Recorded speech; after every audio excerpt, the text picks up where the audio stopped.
વડોદરા શહેરના માંજલપુરમાં વ્રજધામ આધ્યાત્મિક સંકુલ ખાતે આંતરરાષ્ટ્રીય મહિલા દિવસની ઉજવણીના ભાગરૂપે વિમન્સ લીડરશિપ કોન્ક્લેવ 2025નું આયોજન કરવામાં આવ્યું હતું।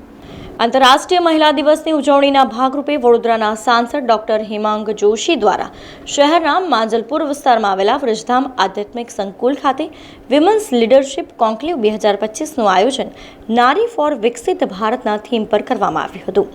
આ કાર્યક્રમના ઉદ્ઘાટન પ્રસંગે વડોદરા મધ્યસ્થ જેલના સુપ્રિન્ટેન્ડન્ટ ઉષા રાડા, વડોદરા શહેર પોલીસના ઇન્ચાર્જ એસીપી મહિલા સેલ ભાવના પટેલ, વડોદરાના સાંસદ ડોક્ટર હેમાંગ જોશી તથા અન્ય આગેવાનો ખાસ ઉપસ્થિત રહ્યા હતા, જ્યાં મોટી સંખ્યામાં મહિલાઓએ આ વિમન્સ લીડરશિપ કોન્ક્લેવમાં ભાગ લીધો હતો। હવેનો એ જમાનો જતો રહ્યો કે એક ખાનાર હોય ને 10 એક કમાનાર હોય ને 10 ખાનાર હોય। હવે એવું નથી રહ્યું। હવે બધા જ પોતાની ભાગીદારી, તમે લેબર થી માંડીને જે હાયર ક્લાસીસ છે એ સુધી બધા જ લોકો, ઇવન સારું કોર્પોરેટ ફેમિલી હોય તો એમાં પણ સ્ત્રીઓની એટલી જ બધી ભાગીદારી છે।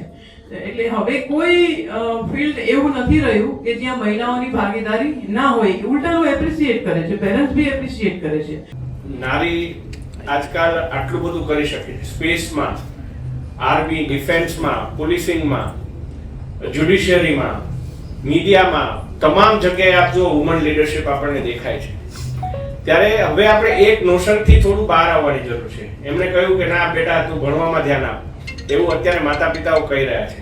પરંતુ જ્યારે એ જ દીકરી મોટી થઈ ડોક્ટર બની અને પછી સાસરે જાય, પોલીસ બનીને સાસરે જાય તો અમુક સમય એને એવી ટીકાનો સામનો કરવો પડે કે ડોક્ટર છે તોય જુઓ અને ક્યાં કશું રસોઈ બનાવતા આવડે છે, ડોક્ટર છે જુઓ અને તોય ક્યાં કશું વાસણ કરતા આવડે છે, આ કરતા આવડે છે। ત્યારે એ ટીકા કરનારાઓએ સમજવાની વાત છે કે એ જમાનામાં દીકરી માત્ર આટલું કરતી હતી અને ડોક્ટર નથી બની શકતી। અત્યારે જે ત્યારે નથી કરી શકતી એ બધું કરી શકતી હોય ત્યારે આવી બાબતની ટીકા કરવી યોગ્ય છે।